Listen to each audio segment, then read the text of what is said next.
Bonjour à tous, c'est Alexandra d'Astrologie Guidance de Vie. Alors je vous retrouve aujourd'hui dans cette nouvelle vidéo de synastrie d'astrologie relationnelle pour évoquer avec vous le contact entre deux personnes qui va impliquer la planète Mars d'une personne et la planète Pluton d'une autre personne. Donc, comme un peu je l'ai expliqué dans la vidéo de Mars-Saturne, Mars-Pluton, c'est quelque chose qui se sait en astrologie, mais c'est quelque chose également que j'ai beaucoup observé dans des cas précis. Mars-Pluton en synastrie, si l'orbe est serré, et si on parle vraiment d'aspect fort, conjonction, carré, opposition, encore plus conjonction et carré, c'est l'un des aspects, pour ne pas dire le contact, peut-être le plus dangereux à avoir entre deux personnes. Donc rappelez-vous, encore une fois, ce qui va appuyer ce que je suis en train de dire va dépendre de plein de paramètres, va dépendre aussi, ce qui est le cas, je pense, de beaucoup de gens qui regardent ces vidéos, de si vous faites du travail, du développement personnel, du travail sur vous et que vous êtes en relation avec quelqu'un qui en fait de même. Dans ce cas-là, il y a une forme de conscientisation normalement, de vos lumières et de vos ombres respectives, de vos forces et de vos faiblesses et de ce qui peut être réveillé. Et du coup, ce genre de contact peut aussi se travailler et ressortir d'une meilleure manière. Malgré tout, c'est un contact qui est très délicat en synastrie et je vais vous expliquer tous les détails de pourquoi. Donc, comme toujours, je rappelle que Mars représente à la base notre force d'action, c'est notre force de vie, c'est notre force créatrice. Donc c'est ce qui nous pousse à nous affirmer, à avancer, à bouger, à assumer finalement notre individualité dans la vie. Donc Mars est quand même nécessaire à avoir, il est même primordial. Mais Mars, ça représente également, là où on peut être très égotique, là où on peut se laisser consumer par des passions qui peuvent être dangereuses, là où on cherche à obtenir par la force certaines choses, là où on peut trop s'imposer, dominer, vouloir que les choses aillent comme nous, on le souhaite. Et dans les pires des cas, Mars va représenter l'agressivité, l'impulsivité et la violence possible chez un individu. Et Pluton, c'est aussi une force qui peut être destructrice. Pluton, c'est plus insidieux, c'est plus inconscient parce que Mars, si vous voulez, c'est la réaction. Je vais vous faire un exemple très clair pour que vous puissiez vous représenter ça. Mars, c'est celui qui s'énerve comme ça tout le temps pour rien, qui jette la télécommande, qui crie, voilà, mais ça retombe très vite. Pluton, c'est cette force qui... Tiens, il y a ça qui va pas, il y a ça qui va pas, il y a ça qui va pas. Ça monte en soi, ça monte, mais en apparence, c'est calme. Ça monte, et puis au bout d'un moment, quand ça sort, la personne, elle prend un flingue et elle tue l'autre personne. Voilà, vous voyez la différence? C'est deux forces destructrices, pour ça que je vous dis aussi que c'est un contact très dangereux, mais les deux ont une expression différente de cette force de destruction. Et Pluton est encore plus insidieux que Pluton crée des événements de choc, de crise dans nos vies où quelque chose de notre vie va être détruit pour nous amener une forme de mort et de renaissance. C'est-à-dire que ce que Pluton touche, détruit et transforme, c'est radical. C'est-à-dire que après son énergie, on n'est plus la même personne. Donc, on est sur deux forces très puissantes. Pluton va représenter, même si c'est une planète très inconsciente, elle va représenter dans un individu toutes ses ombres finalement, ses névroses, c'est le bagage de son inconscient, donc tout ce qui n'est pas réglé. Ça peut être des peurs, des angoisses, des tourments, des blessures, des traumas, des désirs et pulsions malsaines ou politiquement incorrectes. C'est toutes ces ombres, finalement, dans l'être humain, toutes les failles. Moi, je l'appelle le petit diable intérieur. C'est notre petit diable intérieur, Pluton. Parfois, c'est même un gros diable intérieur, selon les gens. Mais voilà, c'est cette force d'ombre qui, à un moment donné, nous pousse par les crises qu'il provoque, à rediriger notre regard sur ce qu'il ne va pas en nous, dans notre histoire, dans notre vécu, dans nos souvenirs, dans notre vie, pour dire non, là, ça va pas, j'ai vécu ça m'a rendu comme ça, j'ai telle réaction, voilà. Ça, c'est Pluton. C'est-à-dire que, in fine, Pluton nous pousse, normalement, dans l'aspect évolué, à guérir finalement, à purifier, à nettoyer, à transformer ce qui ne va pas en soi et dans sa vie. Mais dans le premier niveau, ce qui va se passer, c'est que Pluton, quand on n'est pas conscient, et souvent avec Pluton on n'est pas conscient au début, et pour toujours si on ne fait pas de travail sur soi, Pluton active et réveille en nous des actions et des réactions et des comportements inconscients. C'est-à-dire que Pluton va réveiller chez une personne tout ce qui est instinctif, tout ce qui la dépasse. En fait, nous sommes tous, quelque part, l'esclave de notre inconscient. Nous sommes tous l'esclave de Pluton parce que nous subissons les ombres et les réactions qu'il suscite en nous, souvent dues justement à notre vécu. Donc ça, il faut bien le comprendre. Pluton peut être effectivement transcendé quand on va sur ce travail initiatique de nettoyage et de transformation, comme le phénix, mais au début, ça réveille des choses souvent pas très belles chez l'être humain, Pluton. Il faut quand même être honnête. Donc, en synastrie, lorsqu'on mélange cette force de Mars et Pluton de l'autre côté, ça va créer quelque chose d'assez puissant, mais pas forcément pour les bonnes raisons.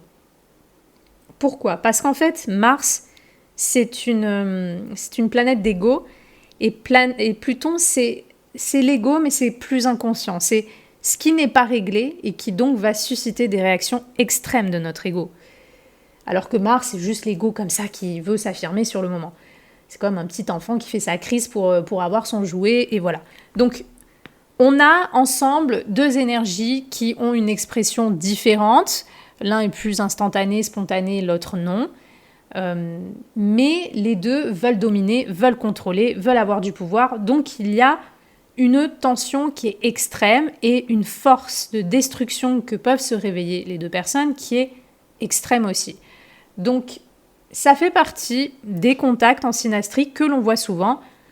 Je suis désolée, c'est comme ça, parce que des fois je lis des commentaires. Je veux dire, à un moment donné, il faut accepter les choses. Je veux dire, ça fait des années que j'étudie, j'observe les thèmes. Et puis, de toute façon, c'est quelque chose qu'on sait, c'est quelque chose qu'on apprend, on le voit.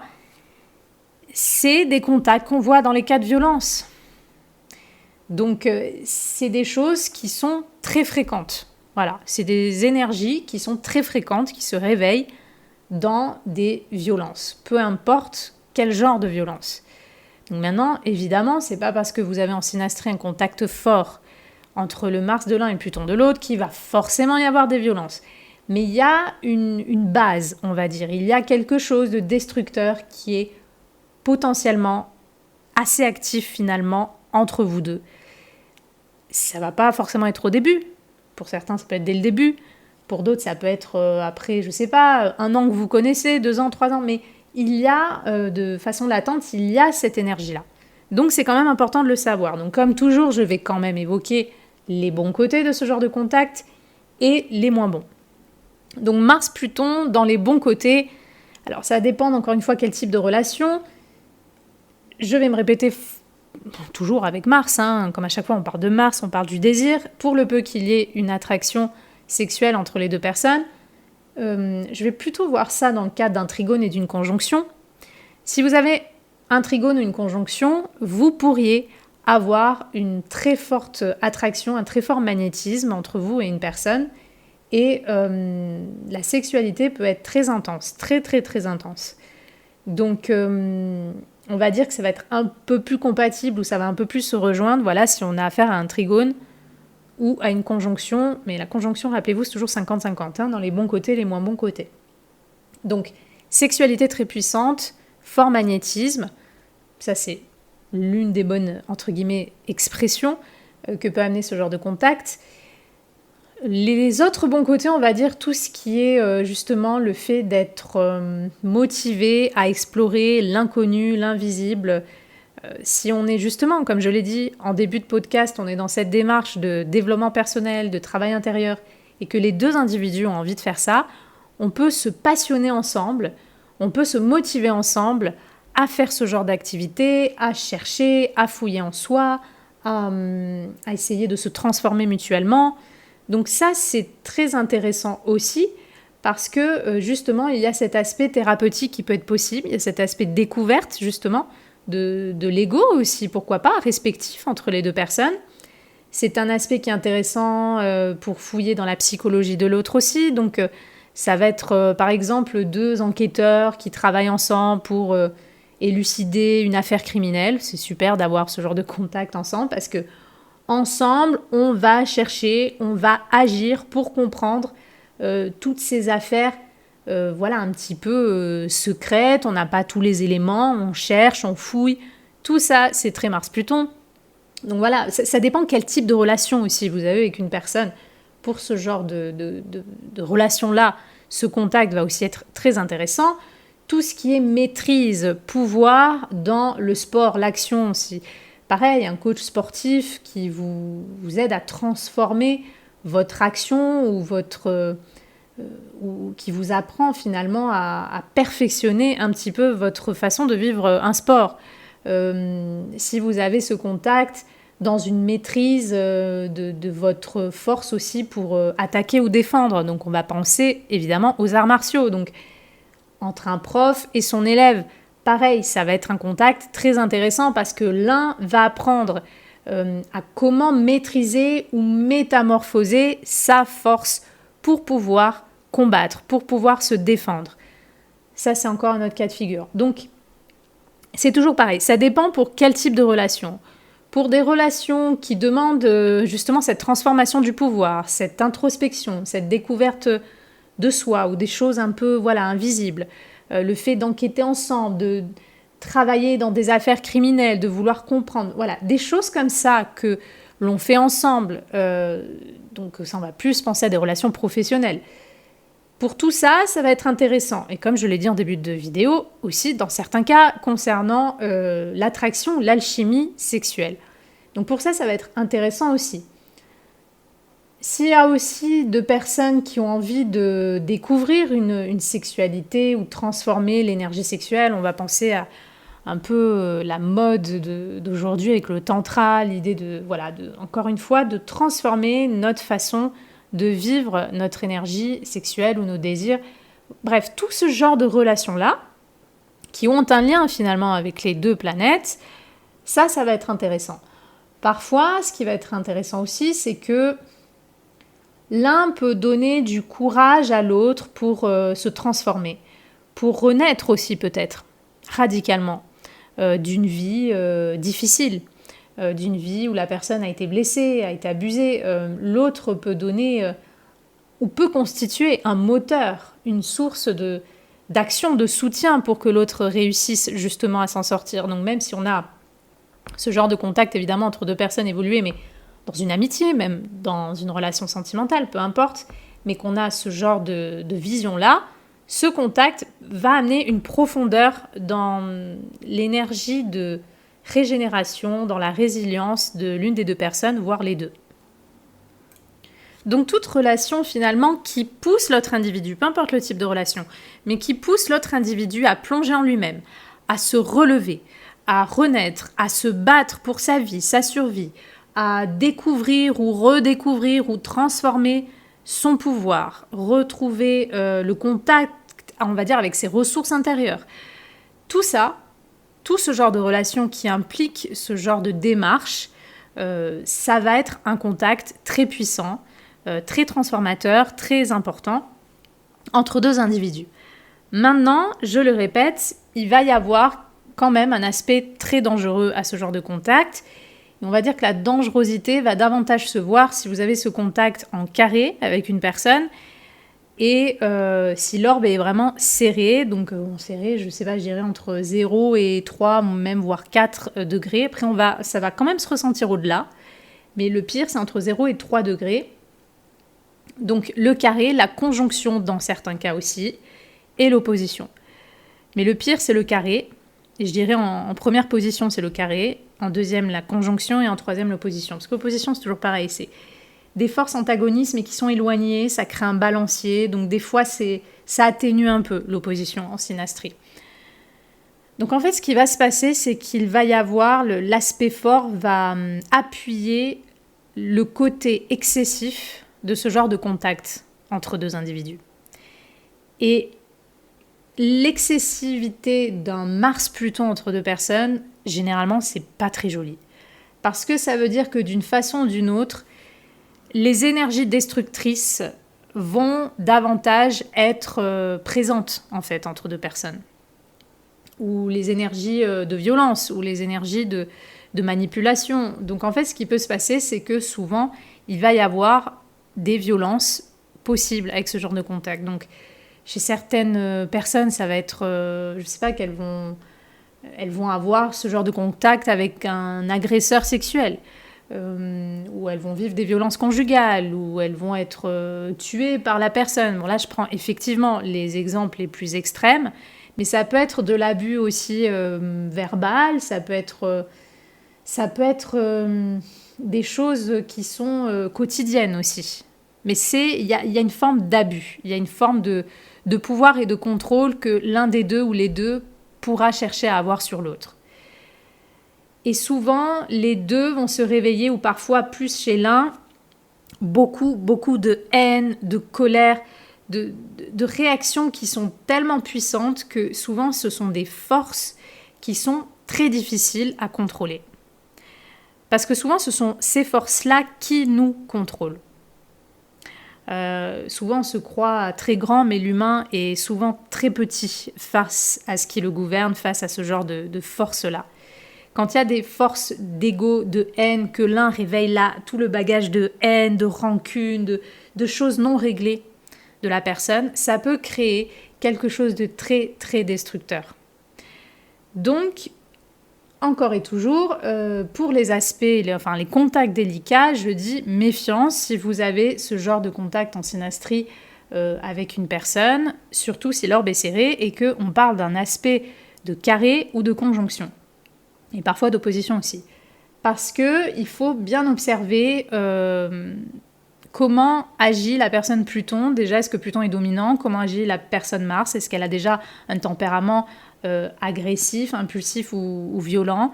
Il faut vraiment observer ça parce que ce sont deux forces qui réveillent ou amplifient l'instinct destructeur de l'individu. Donc, si vous mélangez deux personnes qui sont unies par ces deux forces-là, ça va, si vous voulez, ça va déclencher un peu comme une bombe, quoi. Il y a une puissance qui est extrême avec ce genre de contact. Parfois, il peut y avoir des questions d'obsession aussi. Par exemple, une des deux personnes peut nourrir une obsession sexuelle par rapport à l'autre. Mais c'est très... Mars-Pluton entre deux personnes, c'est très brut, c'est très instinctif en fait. Ça génère entre deux personnes des réactions qui sont vraiment basées sur l'ego, l'instinct, la haine, la vengeance. Ah, tu m'as fait ça, ben, je vais me venger. Ou l'autre attise en nous cet instinct revanchard qu'on n'a peut-être pas ou pas autant avec d'autres personnes. Donc si vous voulez, le Mars-Pluton en aspect fort entre deux personnes peut réveiller les traits les plus moches des comportements et des attitudes entre deux individus. Et c'est pour ça que selon, évidemment, les individus auxquels on a affaire, parce que chacun va réagir aussi d'une façon différente, ça va être plus ou moins grave, mais en tout cas, ça restera des réactions qui peuvent être dangereuses, qui peuvent être remplies d'ego et de traits sombres de l'humain. Vous savez, parfois, avec certaines personnes, on se réveille des choses très lumineuses, et parfois, avec d'autres personnes, on se réveille des choses... peut-être ça vous est déjà arrivé de vous dire « Oh là là, j'ai l'impression que cette personne a fait ressortir le pire de moi. » Je ne sais pas si ça vous est déjà arrivé, mais en tout cas... c'est exactement ce qu'est Mars-Pluton. C'est ce que peut faire Mars-Pluton entre deux personnes. Faire ressortir les parts les plus sombres des personnes, ou au moins de l'une des deux personnes, au sein de la relation. C'est pour ça que c'est très important de voir un petit peu comment ça va agir. Et le problème de Mars-Pluton, c'est que justement, ça ne va pas forcément se voir toujours tout de suite. Et c'est là où le bas blesse, c'est qu'en fait... c'est un contact qui est puissant, mais qui agit lentement, si vous voulez. Donc c'est quelque chose qui n'est pas forcément évident tout de suite. Donc il n'y a pas de recette miracle, mais si vous avez ce contact avec quelqu'un en carré ou conjonction, parfois opposition, mais surtout carré, conjonction, et que l'orbe est très serré, observez bien déjà quel type de relation, parce que comme je l'ai dit, ça dépend des relations aussi, quel type de relation vous avez avec cette personne, quel est le tempérament de cette personne, apprenez à connaître cette personne, apprenez à observer vos réactions aussi, en compagnie de cette personne. Regardez dans quelle maison se fait ce contact, dans quel signe, pour voir aussi le champ d'expérience, les domaines d'expérience où cette force va pouvoir agir. Et parfois, Mars-Pluton, ça peut se voir dans des relations aussi d'ennemis. Tout simplement, vous savez, par exemple, deux personnes qui ne peuvent pas se voir, qui ne peuvent pas se supporter, qui se détestent, qui ont la haine l'une envers l'autre, mais sans aucune raison, quoi. Je veux dire, c'est vraiment ce que j'ai dit tout à l'heure. C'est une énergie qui est vraiment dégueulasse. Je le dis clairement, ça réveille les traits les plus bas de l'être humain. Donc, pour que ça soit, on va dire, plus élevé et transformateur, il faut vraiment que le dynamisme de ce contact agisse entre deux individus pour des choses positives que représente ce contact, comme toutes les choses que j'ai citées en début de vidéo. Que ça soit pour explorer l'inconscient, nos ombres, pour essayer de transformer quelque chose dans notre pouvoir, dans notre action, dans un sport, dans notre énergie de survie, de combat. Voilà, pour tout ça, on va dire c'est un aspect transformateur positif de ce genre de contact. Donc là, effectivement, ce contact va être très intéressant. Mais il y a plein de relations où on n'a pas forcément ce genre de dynamisme et d'aspiration-là. Donc, dans les autres relations, il faut voir, surtout si par exemple on a une vie quotidienne avec cette personne, on la voit tout le temps, on passe tout le temps du temps ensemble, si c'est un lien familial par exemple, si c'est un lien sentimental, même si c'est par exemple entre un patron et son employé, il faut voir parce qu'on peut être dans l'abus de pouvoir, on peut être même dans des agressions sexuelles au travail, on peut être dans... Voilà, il y a vraiment cette énergie puissante et extrême. Parce qu'en plus, Pluton, le pire, c'est qu'il réveille ses obsessions. Il réveille de l'obsession, des comportements extrêmes, des comportements compulsifs. Et donc, il n'y a pas vraiment de demi-mesure, si vous voulez, avec ce genre de contact. Donc, c'est très intéressant sur on va dire, des relations qui nécessitent une transformation au niveau de notre énergie, de notre action, de notre productivité aussi, pourquoi pas. Mais pour des relations, même lambda ou comme ça, ou qui n'impliquent pas forcément ce genre de démarche, ça peut devenir, je dirais, plus sur le long terme. Et parfois, comme je l'ai dit, ça peut être même tout simplement une agression comme ça dans la rue, parce que vous avez regardé de travers quelqu'un. Enfin, vraiment ce genre de danger-là. Vous savez, autant Mars que Pluton peuvent représenter le danger. Donc si vous avez... Ces deux, et les deux peuvent représenter une forme d'ennemi, si vous voulez. Donc si vous avez ce genre de contact, il peut y avoir un je ne sais quoi de dangereux au sein de votre relation. Donc il faudra cibler quoi exactement. Donc, encore une fois, pas de panique non plus si vous voyez ce genre de contact avec quelqu'un. Apprenez à comprendre, on va dire, le dynamisme de cette relation, ce qu'implique cette relation, mais...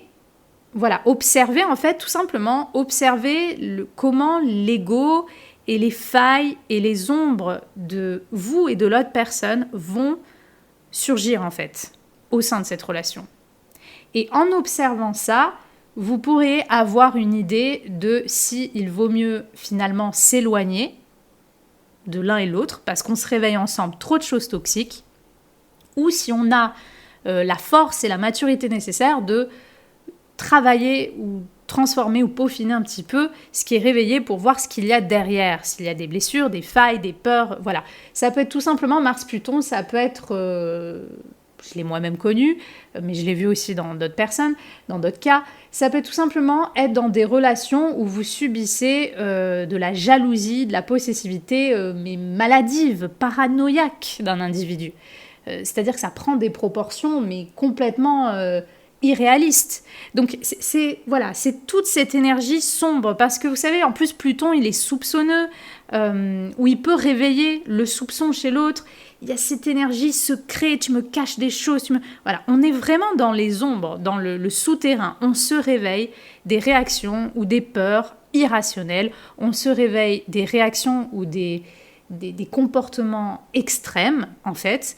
Ça manque de demi-mesure, ça manque de conscience et souvent ça manque de lumière. Donc, c'est très important, on va dire, de considérer ce contact pour ce qu'il est et tout simplement d'observer comment il agit au sein de votre relation et de voir déjà quel type de relation vous avez avec la personne pour comprendre un petit peu comment cela va se traduire.